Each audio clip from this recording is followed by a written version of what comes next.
Bien, hemos estado entonces en esta serie de mensajes que se llama En las manos de Dios. Estamos viendo verdades para desarrollar una confianza firme en su fidelidad.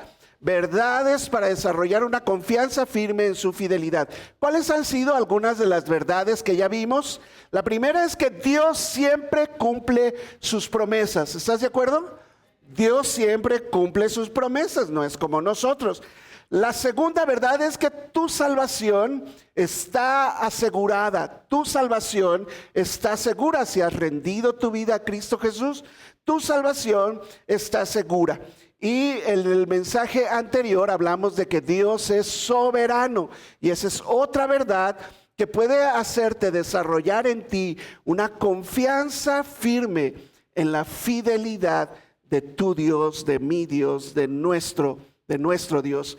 El día de hoy vamos a ver este mensaje, esta verdad que se llama Dios tiene un propósito. Dios tiene un propósito, Romanos 9 del 19 al 29. Y el objetivo de este mensaje es que comprendamos todos la soberanía de Dios, hablando específicamente no de cómo gobierna Él, ya lo vimos en el mensaje anterior, sino de cómo es que gobierna precisamente teniendo un propósito. O sea, Él no simplemente es como que echaron a andar la maquinaria y ahí funciona la maquinaria. No, Él tiene un propósito, Él guía con el fin de llegar a un propósito eterno. Y eso se va a cumplir, quieras o no, porque Él es soberano y Él guía la historia de la humanidad. Entonces debemos comprender ese aspecto de la soberanía de Dios, donde Él tiene propósitos eternos que se van a cumplir, y eso nos debe llevar a cada uno aquí a confiar en nuestro Dios y a humillarnos ante su plan divino. Humillarnos ante su plan divino. Ese es el objetivo esta mañana. Hay un libro que se llama Los 7 hábitos de la gente altamente efectiva. ¿Quién lo conoce? Por lo menos lo ha oído. Deberían todos leerlo, sinceramente. En el segundo hábito que menciona ahí, el segundo de los 7 hábitos de las personas altamente efectivas. ¿Tú crees que Dios es una persona altamente efectiva? Yo creo que sí.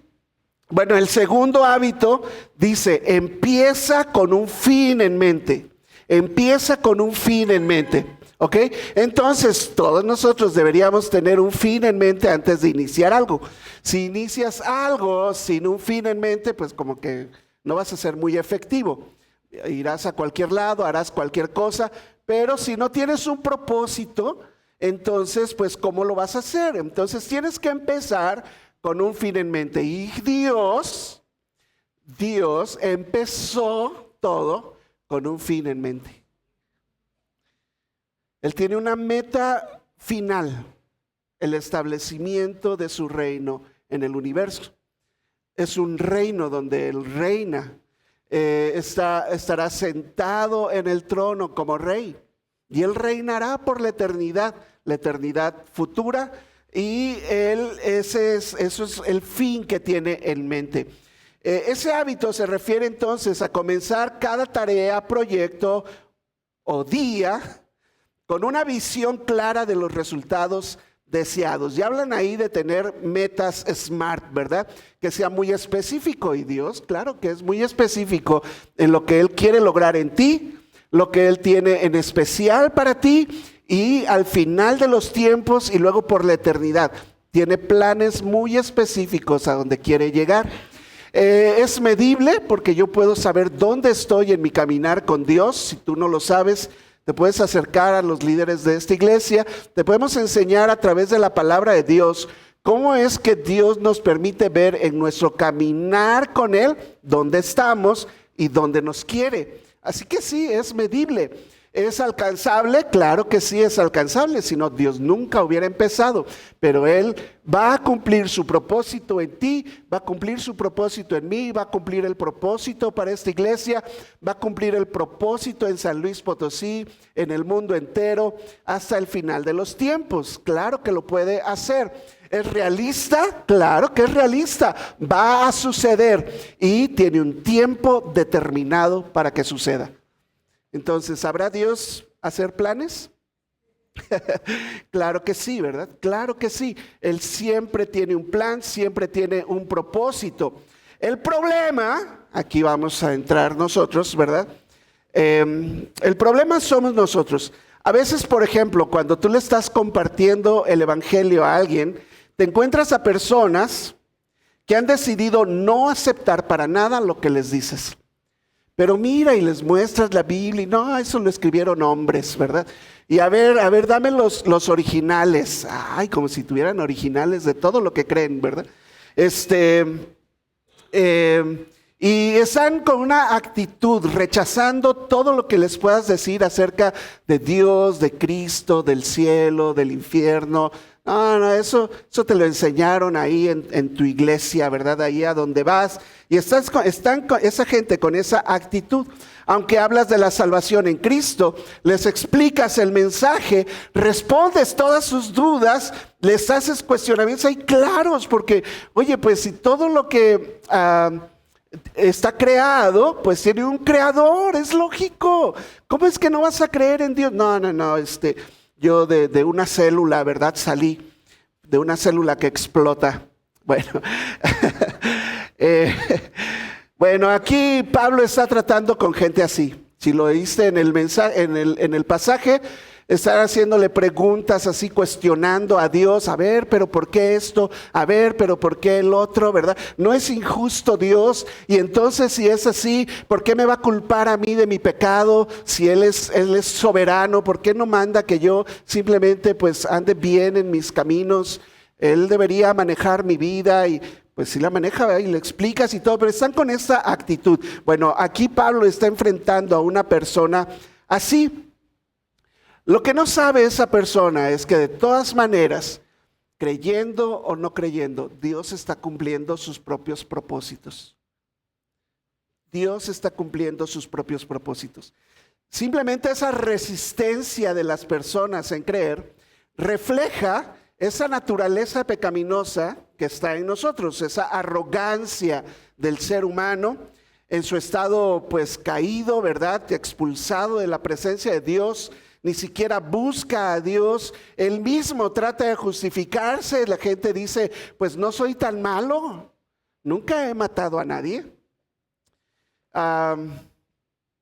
Y tienen respuestas así para todo, ¿verdad? Aún así, Dios tiene un propósito final para todos. El hombre tiende entonces a cuestionar los caminos de Dios. Aún como cristianos, seamos sinceros, a veces cuestionamos los caminos de Dios. ¿Por qué pasó esto? ¿Por qué me pasa aquello? ¿Por qué ahora que estoy orando más me pasa esto, verdad? Por fin agarré mi Biblia y ahora viene una situación difícil. ¿Por qué, verdad? Y uno empieza a cuestionar a Dios, los caminos de Dios. Pero debemos reconocer nosotros nuestra posición. Nuestra posición, nuestros caminos, no son los caminos de Dios. ¿Has leído eso? No son sus caminos. ¿Será el hombre capaz de juzgar a Dios? ¿De sentar a Dios en el banquillo y juzgarlo? ¿Juzgar lo que Dios hace? ¿Exigirle explicaciones a Dios sobre sus decisiones? Bueno, parece que esta persona con la que está imaginariamente hablando Pablo en esta sección, en este pasaje, pues tiene sentado a Dios en el banquillo de los acusados. Qué horror, ¿no? ¿Te parece terrible?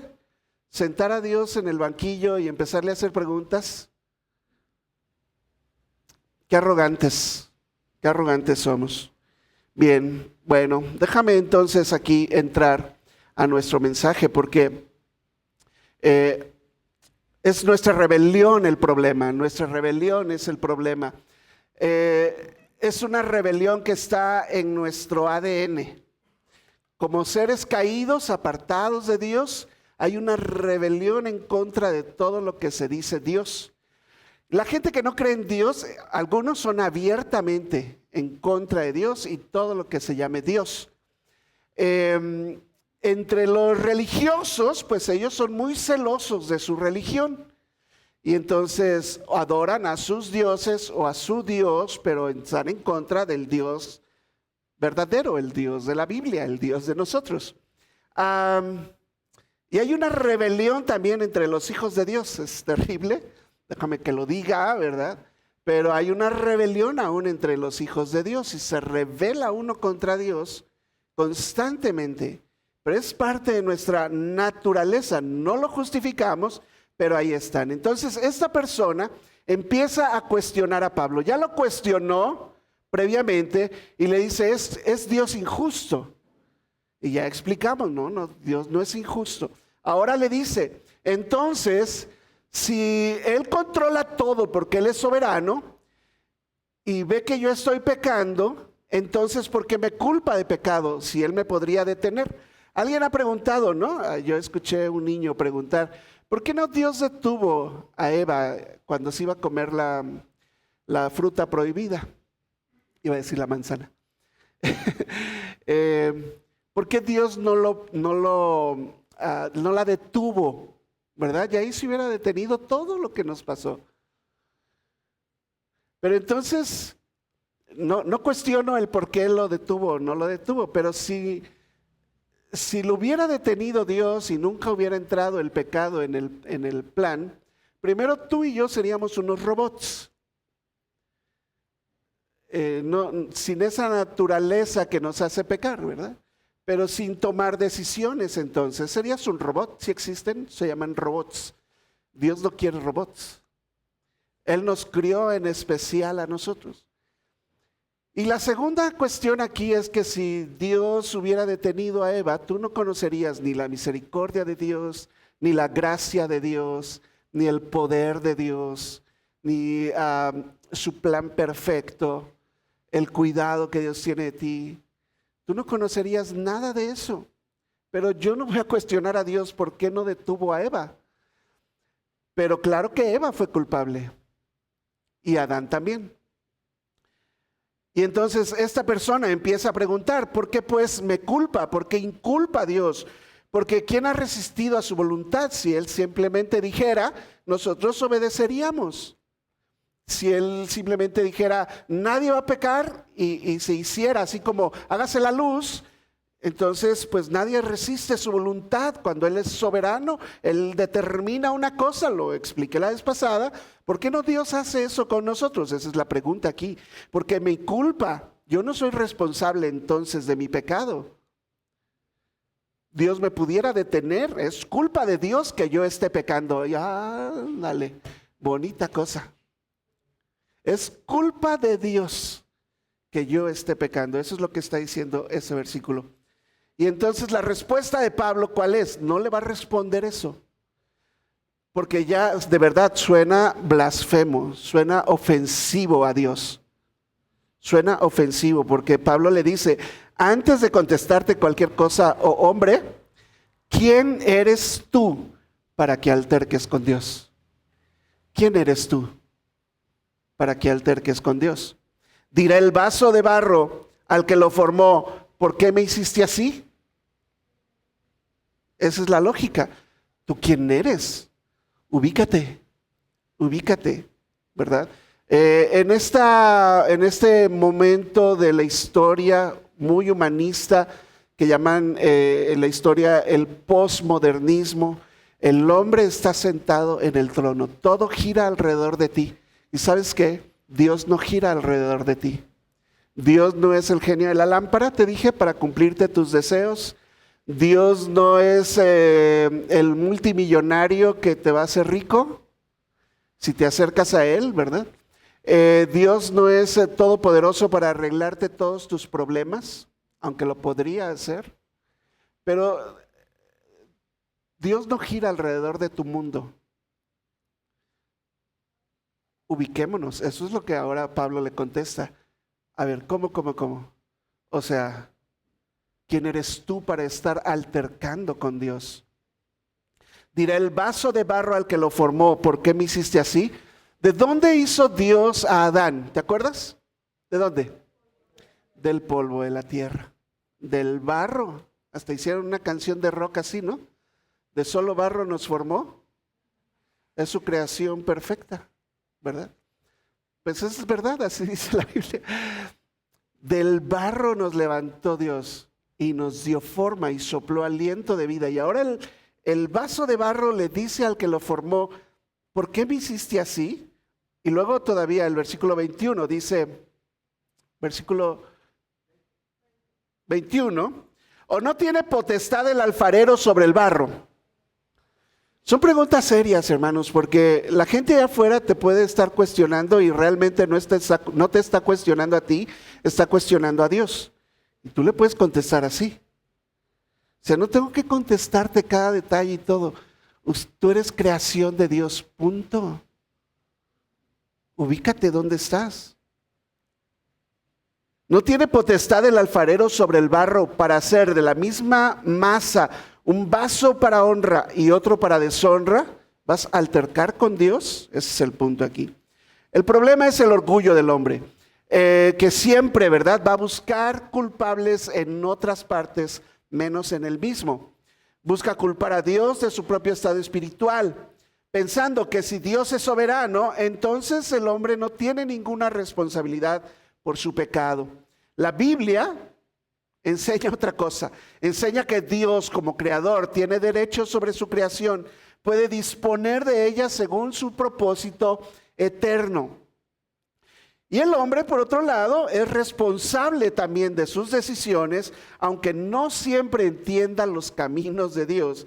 Y esa tensión entre la soberanía de Dios y la responsabilidad del hombre es un misterio. No quieras entenderlo aquí de este lado de la gloria. Nunca lo vamos a lograr.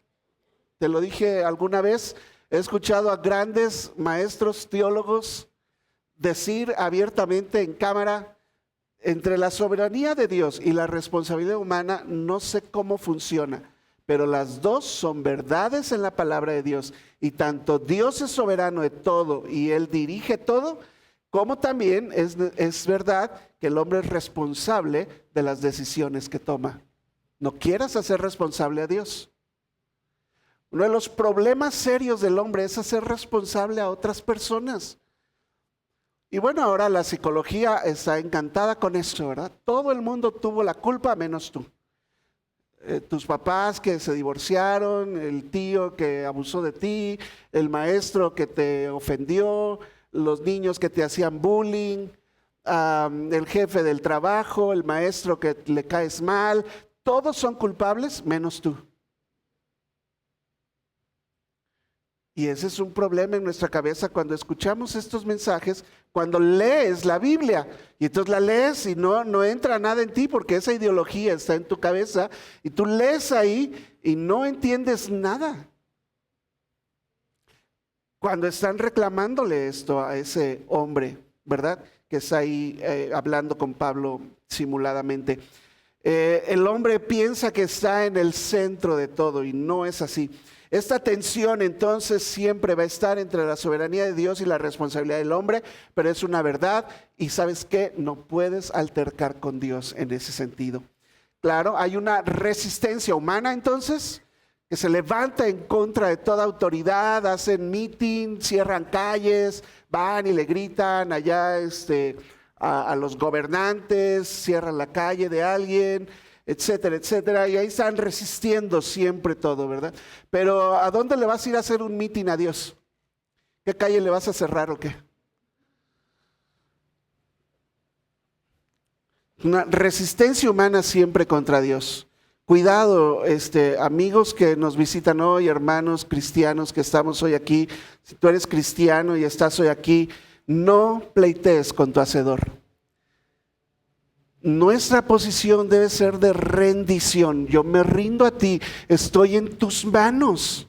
De hecho, así se llama la serie, en las manos de Dios. Yo tengo que entender que mi vida entera está en sus manos. ¿Qué quieres que yo haga, Dios? Yo estoy aquí para hacer tu voluntad. No se hace mi voluntad, se hace la tuya. ¿Qué quieres que yo haga? ¿Quieres como Abraham, verdad? ¿Quieres que sacrifique a mi hijo, mi único, el que amo? Y fue Abraham y casi lo mata, Era una prueba para Abraham. ¿Y sabes cuál era el pensamiento de Abraham? Dice Hebreos que Dios podía levantar a su hijo de la muerte, porque era el hijo de la promesa. Pues si este es el hijo de la promesa y quiere que lo mate, seguramente lo puede resucitar. Y alzó el cuchillo contra su hijo. Eso es poner tu vida en las manos de Dios. Deja de pleitar con tu hacedor. Dice Isaías 45:9, ay del que pleitea con su hacedor, el tiesto con los tiestos de la tierra. Dirá el barro al que lo labra, ¿qué haces? O tu obra no tiene manos. Te lo voy a traducir de una forma más coloquial, digamos, esta parte. El tiesto con los tiestos de la tierra. Dirá el barro al que lo labra, ¿qué estás haciendo? ¿Qué me estás haciendo? ¿Qué estás haciendo con mi vida? ¿Por qué no sabes hacerlo bien? Eso es lo que ahí que haces, ¿verdad? O que le digas, ¿no tienes manos para hacerlo mejor? ¡Oh! ¡Wow! ¿No te parece ofensivo? No hagamos eso, hermanos. Nuestra vida está en las manos de Dios y está sucediendo así porque Él así lo quiere. ¿Qué tienes que hacer tú? Ve a la palabra de Dios y haz lo que tú tienes que hacer. ¿Qué dice Dios que hagas? Que ores, pues oro. ¿Qué dice Dios que haga? Que me acerque a Él, pues me acerco. ¿Qué dice que haga? Que no rompa ningún mandamiento, pues trato de llevar mi vida bien. Y eso es lo que me toca a mí. Lo demás, ¿qué puedes hacer tú? Tú no tienes ningún poder para hacerlo. Pero el hombre en su soberbia se atreve a desafiar al Creador, olvidando que como criatura no tiene derecho a exigir nada. Pero te lo dije la vez pasada, vivimos en una sociedad donde exigimos, donde tenemos derechos. Tengo derecho, como esta persona, a que me llamen con un pronombre que ni existe. Y que se me respete y que me digan como soy, ¿verdad? Yo no puedo hacer eso. He tenido personas así en el hospital y pues que se llama Wendy, pues en el hospital, porque estuvo aquí en el hospital donde yo trabajo, en el hospital no se llama Wendy. Tiene su nombre y dice sexo masculino en el expediente.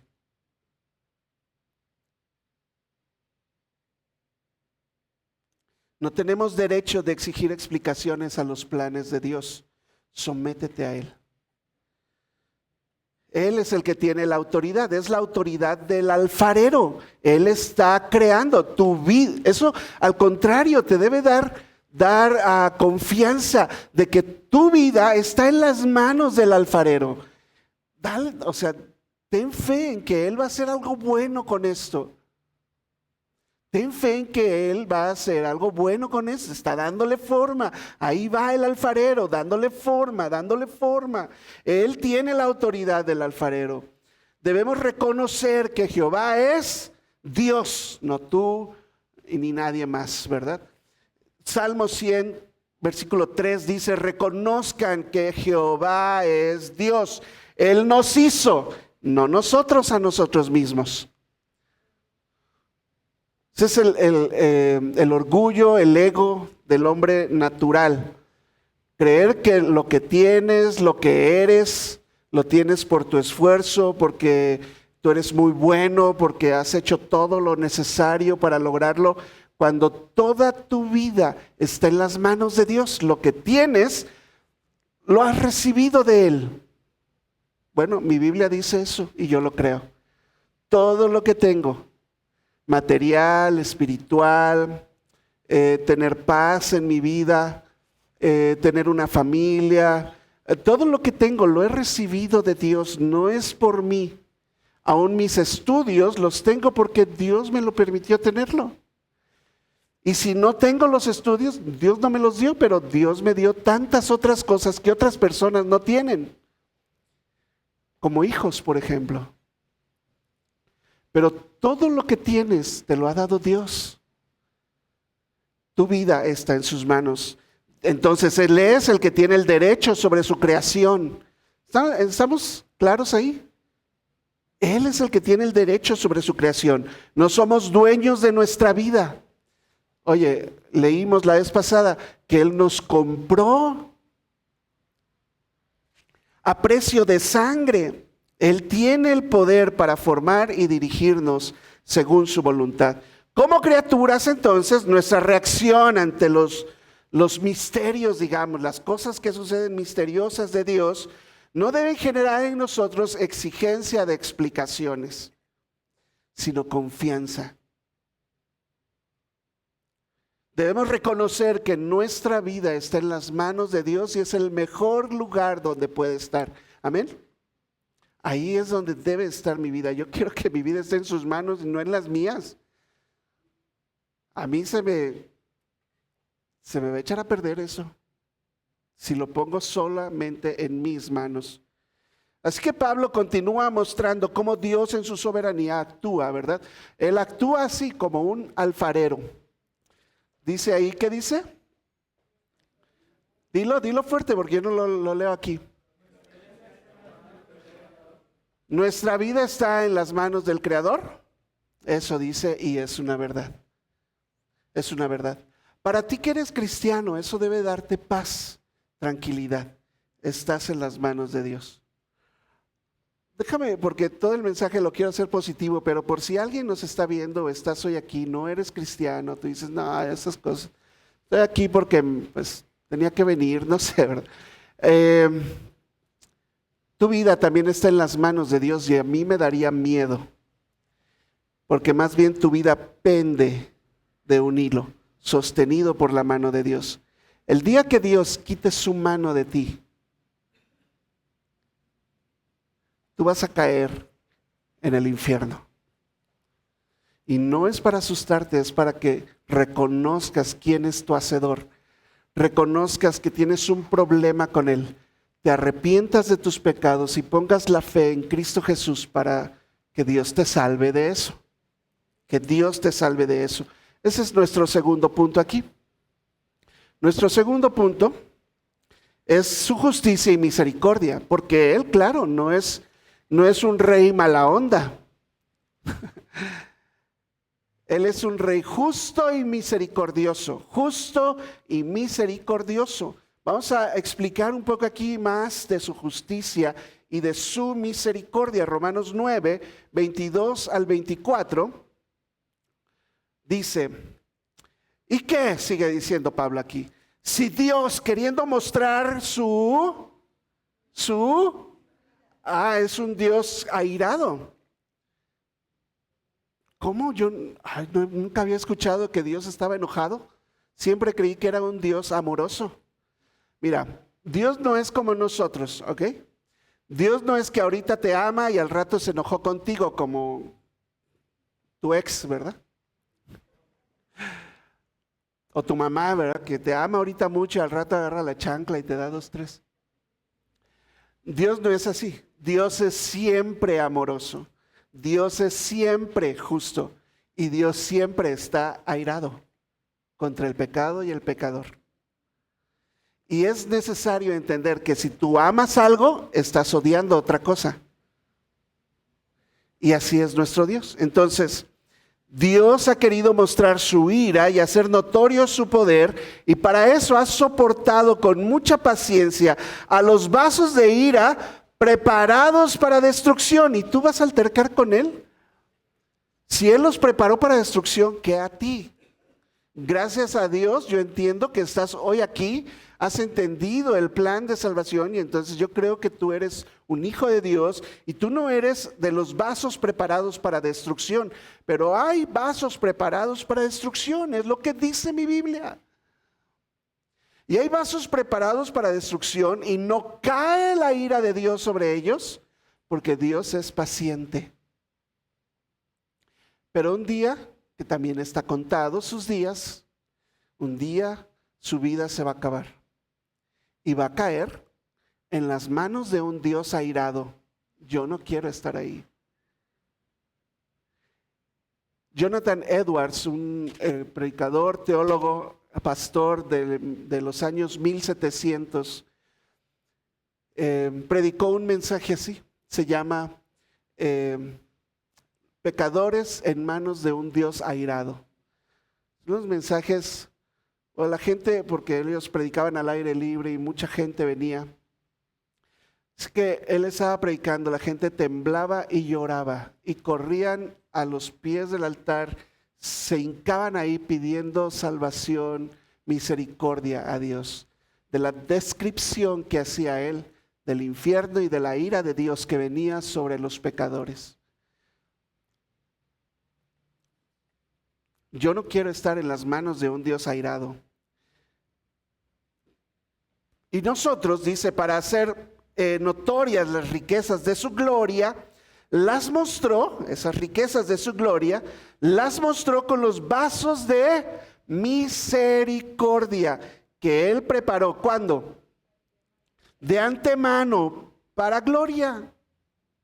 Él te preparó a ti para que tú recibieras las riquezas de su gloria y eres un vaso de misericordia. Entonces, todos los pecadores van a recibir el justo juicio. Dios no es injusto.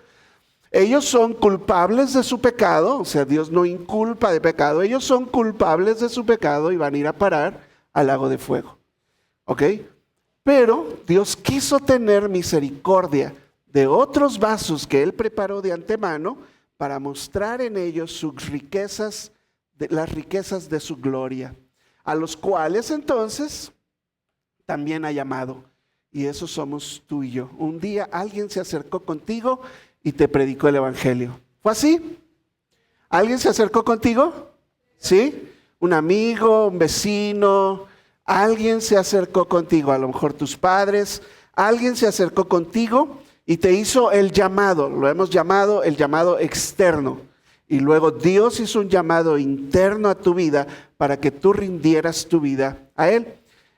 Esto es a nosotros, dice Pablo, no solo a los judíos, sino también a los que no son judíos, a los gentiles. Así que Dios tiene derecho soberano de manifestar su justicia como su misericordia. Hay vasos de ira, hay vasos de misericordia. Y ese contraste muestra que la justicia y la misericordia de Dios no están en conflicto. No están en conflicto. Porque los que se van a ir al infierno, que ya están condenados, es justo que se vayan. Pero los que no nos vamos a ir allá es por su gracia, por su misericordia, porque alguien te invitó, alguien te trajo para escuchar la palabra de Dios y hoy estás entendiendo que Cristo murió en tu lugar. Tú no tienes que ir a pagar a ese lugar terrible. Él pone su justicia en ti y ahora tú recibes misericordia de parte de Dios para ti. Y gracias a Dios, a eso lo llamamos salvación. Salvación, lo llamamos gracia. Pero eso es porque Dios ha tenido paciencia. Tiene paciencia con los vasos de ira. Dice Números 14:18. Para los vasos de ira, Dios ha tenido misericordia. Dice, como es Dios, otra característica de Dios. Dios es amor, justo, está airado, tiene misericordia. Pero Jehová es tardo para la ira. Tardo para la ira, es su paciencia. Grande en misericordia. Claro, si tú te arrepientes y tienes fe, Él perdona la iniquidad, perdona la rebelión. Pero de ningún modo, porque Él es justo, de ningún modo tendrá por inocente al culpable. Dios ha soportado con paciencia a aquellos que merecen su juicio. Y tu vida, que mereces el juicio, tu vida también está en las manos de Dios, pendiendo de un hilo. Dios incluso muestra su gracia, su misericordia contigo, manteniéndote con vida, a ver si un día te conviertes, ¿verdad?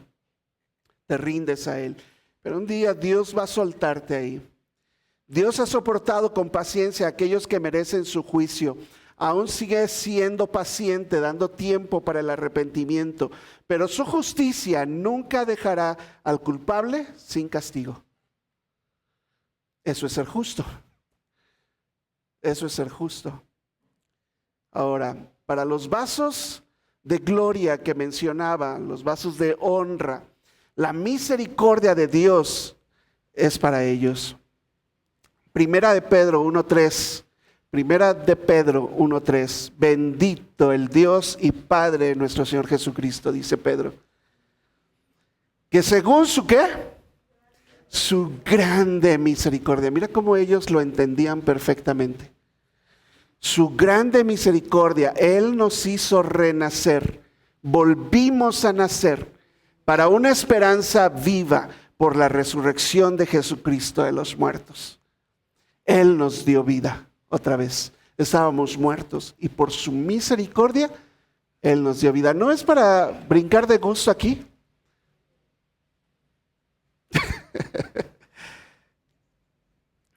No fuera un gol del América porque estarían todos... La misericordia de Dios entonces, que no depende de nuestros méritos, nos da una nueva vida, una nueva esperanza. Somos vasos de honra, vasos de gloria, no por lo que hacemos, sino porque Dios nos hizo así. Dios nos hizo así. Entonces, yo de verdad, en lo personal, no sé tú, pero yo estoy muy agradecido con Dios por la paciencia que tuvo conmigo, la paciencia que sigue teniendo conmigo, la misericordia que tuvo al alcanzarme, la misericordia que aún está sobre mi vida cada mañana, y que Él me ha dado sus riquezas en gloria. Y un día voy a celebrar con Él en el cielo. Y entonces yo, a través de mi vida personal, de mi vida día a día, doy testimonio de eso. Y trato de agradarle y tener una buena conducta. ¿Te das cuenta? No estamos predicando aquí mensajes moralistas. Pórtate bien, esto sí, esto no lo hagas, esto sí hazlo. No vayas a tal lado, no vayas a esto, no veas tal cosa, no veas tal cosa. Vístete así, vístete. ¿Cuándo vamos a acabar? Ni la Biblia tiene tantas reglas. Pero si yo entiendo mi posición y de dónde me sacó Dios, yo no necesito más reglas. Mi vida está en las manos de Dios. Y ¿sabes qué es lo más sorprendente? Porque ese es el título de la serie, pero el título de este mensaje, Dios hace todo eso porque tiene un propósito para ti y un propósito para la iglesia y un propósito final. En el final de los días, los mexicanos, los de San Luis Potosí, los de la Huasteca, vamos a estar en la presencia de Dios de todo pueblo, raza, tribu y nación. Y ese es el propósito eterno de Dios. Y por eso Él hace todas las cosas así.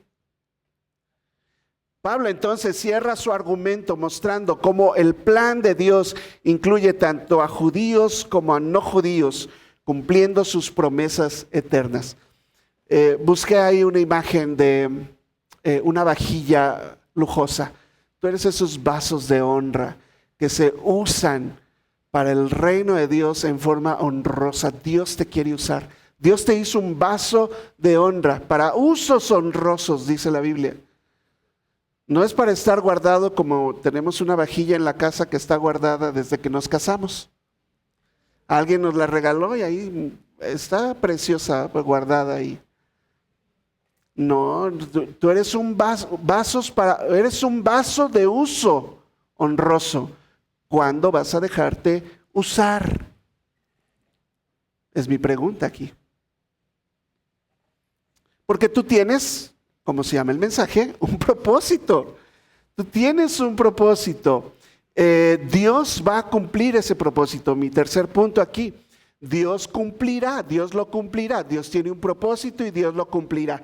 Dios cumplirá ese propósito en ti. Dios cumplirá su propósito en la eternidad. Y entonces Pablo hace dos citas del Antiguo Testamento en esta sección. Vamos aquí a la última parte. Romanos 9, 25 al 29. Como también dice en Oseas, uno de los profetas menores, a los que no eran mi pueblo llamaré pueblo mío, y a la no amada, amada mía. Y entonces Dios había desechado a su pueblo y les dijo, ustedes ya no son mi pueblo, ni son más amados, su pueblo, los judíos. Y ahí donde les dije, ustedes ya no son mi pueblo, ni los amo más, Un día voy a decirles, ustedes son mi pueblo y a ustedes los amo. Y también a los que no eran mi pueblo les voy a decir, ustedes son pueblo mío, y a los que no amaba, a ustedes los amo. Y esos somos nosotros, los que no somos judíos. Porque su plan y propósito eterno es alcanzar a todo el mundo. Por eso, como iglesia, tenemos que llevar el mensaje a todo el mundo. Es parte de la actividad de la iglesia y tú deberías participar. ¿Cómo hago para llevar el mensaje a todo el mundo? Hay 200 naciones en el mundo. Ya las etnias son incontables, pero naciones como tal, 200. Ni de vacaciones vas a ir a las 200, menos a llevar el mensaje de salvación y como misionero. ¿Cómo puedo hacerle? Número 1, ora por ellas, ora por cada nación. Te dije, pon un día para orar por las naciones, ora por tu país un día, ora por los misioneros que tenemos en esa pared otro día, ora por un país perseguido otro día, ora. Luego, no vas a ir. Ayuda a los que fueron, da a misiones. Económicamente, ponle ahí en el sobre, esto es para misiones. Esto es mi diezmo, esto es para misiones. Y así como lo das, aquí ten la confianza, no lo hago solo, hay líderes que están conmigo en eso. Cada peso que entra a misiones, así como entra, se va a misiones. No lo usamos para las cosas de la iglesia aquí local. Pero todo el mundo va a ser llamado amado, todo el mundo puede llegar a ser pueblo de Dios. Acontecerá, dice versículo 26, acontecerá que en el lugar donde se les dijo, ustedes no son mi pueblo, allí serán llamados hijos del Dios viviente. Y luego cita a Isaías, versículo 27. También Isaías clama tocante otra vez al pueblo de Israel. Si fuera el número de los hijos de Israel como la arena del mar, tan solo el remanente será salvo. Y esa es una promesa para el pueblo judío. El pueblo judío, al final de los tiempos, en el propósito eterno de Dios, un remanente será salvo. Un grupo de personas va a alcanzar salvación entre los judíos. Esa es la promesa. Y versículo 28. Porque el Señor ejecutará su sentencia sobre la tierra en justicia y con prontitud. Y Cristo viene pronto. Como antes también dijo Isaías, si el Señor de los ejércitos no nos hubiera dejado descendencia, nadie estuviera aquí.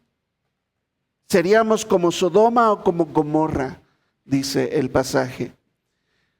Cuando Dios quite su mano, se acabó todo, hermanos. Y si Dios no hubiera tenido misericordia de algunos, hubiéramos sido como Sodoma y Gomorra, completamente destruidos. El plan soberano de Dios entonces incluye tanto a judíos como a no judíos. Va a cumplir sus promesas. Dios ha prometido llamarnos pueblo suyo. Eso es solamente misericordia de Dios. Dios preservará también un remanente final al pueblo judío, al pueblo de Israel, demostrando también que va a cumplir su promesa. Dios en su justicia juzgará a aquellos que persisten en pecar. En su incredulidad, Dios los va a juzgar también, y ese propósito también tiene Dios y lo va a cumplir. Pero también nos muestra fidelidad. Cuando Dios nos dijo a nosotros que somos sus hijos, algo en especial, y Dios te lo prometió, Dios te lo va a cumplir. Y así como nos va a cumplir a nosotros sus promesas, a los no cristianos, los que no son sus hijos, Dios también les va a cumplir su promesa, una promesa de destrucción. Destrucción repentina lo llama. Pero para nosotros, ¿verdad? Como pueblo de Dios, dice 1 de Pedro 2:10. Ustedes, está hablándonos a nosotros, que en otro tiempo no eran pueblo porque no somos judíos, pero que ahora son ¿qué? Pueblo de Dios. Tú eres pueblo de Dios. Que en otro tiempo no habías alcanzado misericordia, pero ahora sí has alcanzado misericordia. Dios en su gracia ha extendido su misericordia a nosotros, haciéndonos parte de su pueblo, parte de su familia. Por eso nos hermaneamos aquí. No es una cuestión religiosa. ¿Ay, por qué me dijeron hermano ahí? Pues porque si crees en Cristo, somos hijos de Dios y entonces nos decimos hermanos. Somos parte de su familia, parte de su pueblo, no por nuestros méritos, es simplemente su voluntad soberana, su amor para con nosotros, su misericordia. Y para el pueblo de Israel, el remanente de Israel, también Dios va a cumplir lo que les prometió. Isaías 10, 20 y 21 es el punto aquí del remanente fiel, ese remanente del pueblo de Israel. Versículo 20 de Isaías 10. Acontecerá, es una profecía hacia el futuro, acontecerá en aquel tiempo que los que hayan quedado de Israel y los que hayan quedado de la casa de Jacob nunca más se apoyarán en el que los hirió, sino que se apoyarán con verdad en Jehová, el Santo de Israel. Versículo 21, el remanente, ese grupo pequeño, volverá, el remanente de Jacob volverá al Dios fuerte. Y esa es la promesa para los judíos. Dios siempre ha preservado un remanente fiel en Israel. Él les va a cumplir su promesa a ellos, nos va a cumplir la promesa a nosotros. Pero independientemente de eso, en nuestra mente es Dios cumple sus promesas. Dios tiene un propósito en nuestra vida y nuestra vida está en sus manos. Bendito sea Dios por eso. Bendito sea Dios por eso. Así que nosotros debemos reconocer que el plan de Dios es más grande de lo que podemos comprender. Debemos agradecer que en su soberanía Él ha llamado tanto a judíos como a no judíos para llegar a ser el pueblo de Dios. Ahora, no quiere decir que tú ya seas judío, por favor. ¿Verdad? No vamos a celebrar aquí fiestas judías ni nada de eso, ¿eh? Ni cambies tu nombre a Fashid o a Hashem o no sé cómo, ¿verdad? Te llamas Juan, pues así te llamas, no pasa nada. ¿Ok? No necesitamos ser judíos para eso, pero sí debemos arrepentirnos y poner nuestra fe, nuestra confianza en Él para llegar a ser pueblo de Dios. Ahora, la pregunta final aquí, ¿verdad? Entonces, hemos dejado claro, todos estamos en las manos de Dios. Dios es soberano. Dios tiene un propósito para tu vida, sea cual fuere. Ahora, ¿tú quieres estar en las manos de Dios donde Dios se está moldeando y formando? ¿O quieres estar en las manos de un Dios airado? Porque tu vida de todas maneras está en las manos de Dios. Amén. Así que Dios en su soberanía actúa con justicia y misericordia. Voy a concluir aquí. Aunque tendemos, ¿verdad? Tendemos a cuestionar los caminos de Dios, nosotros como su pueblo debemos confiar en Él. Esta sección, hermanos, este capítulo 9 de Romanos, que todavía no terminamos, nos falta un mensaje en el capítulo 9. Pero esta sección del capítulo 9, deberías repasar los otros mensajes. Sinceramente es de los más reconfortantes para mi vida. Y yo creo que para la tuya puede serlo. Porque cuando perdimos esperanza, perdimos la visión, perdimos la confianza, no sabemos qué hacer, tú puedes recordar, mi vida está en las manos de Dios. Mi vida está en las manos de Dios. Y yo puedo confiar en eso. También eso me debe recordar en medio de esas situaciones que yo no soy señor de mi camino.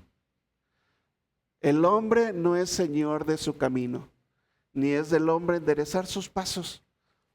Entonces yo con humildad voy y me postro ante Dios. Y voy a su presencia, que Él es el que tiene todo el poder y Él es soberano y tienes entrada directa al trono. Entrada directa al trono. Tú para ir a ver al presidente de la República, yo creo que hay lista ahí. Pero para entrar a la presencia del Rey soberano, el Rey de reyes, Señor de señores, usted cierra sus ojitos nada más y le habla. No quieres cerrar los ojos, no los cierres pues, pero habla con tu Dios. Humíllate ante Él, tampoco llegues así. ¿Qué onda, Chuyito? No es Chuyito. Ubícate. Y entonces le dices, Señor. Y no es el Señor de la esquina, es la autoridad que Él tiene ahí. Padre, le puedes decir también. Pero como también ya los hijos le perdieron la autoridad a los papás, pues es complicado. Entonces, necesitas llegar ahí y humillarte ante tu Dios. Decirle, Señor, estoy aquí, delante de ti, reconociendo que mi vida está en tus manos. Yo ya no sé ni qué hacer, Señor, pero tú sí, tú tienes un propósito, tú tienes un plan. Permíteme, Señor, rendirme a Él y no hacer mi voluntad, que se haga la tuya, Padre, y cumple tu propósito en mí. Y ahí te lo dejo, Señor. Y pones toda tu angustia, toda tu preocupación, ahí donde debe estar, en las manos de Dios. Con humildad. Y luego sal de ahí de tu lugar de oración, de tu cuarto de guerra. Deberían ver todos esa película. Sal de ahí de tu cuarto de guerra y ve en tu día a día y obedece a Dios. Pero ¿cómo vas a obedecer a Dios? ¿Cómo vas a agradar a Dios? Pues necesitas conocer la palabra de Dios, porque ahí dice en preceptos cómo se agrada a Dios. Entonces, no tienes una Biblia, dime, yo te mando el link para que la descargues gratis. Y empieza a leer tu Biblia, por favor, por primera vez en tu vida, en orden. Y cada mandamiento que encuentres ahí, y veas que no lo estás cumpliendo, pide perdón, anótalo y dedícate a obedecer a Dios en tu vida. Y tu vida, mira, va a ser otra completamente, te lo juro, te lo aseguro. Esa es la solución a nuestra resistencia, la humillación, el arrepentimiento. En Cristo, en Dios, ¿verdad? Dios ahí en Cristo nos ofrece misericordia, gracia para someternos a su voluntad y ser lo que somos, vasos de honra que reflejan su gloria.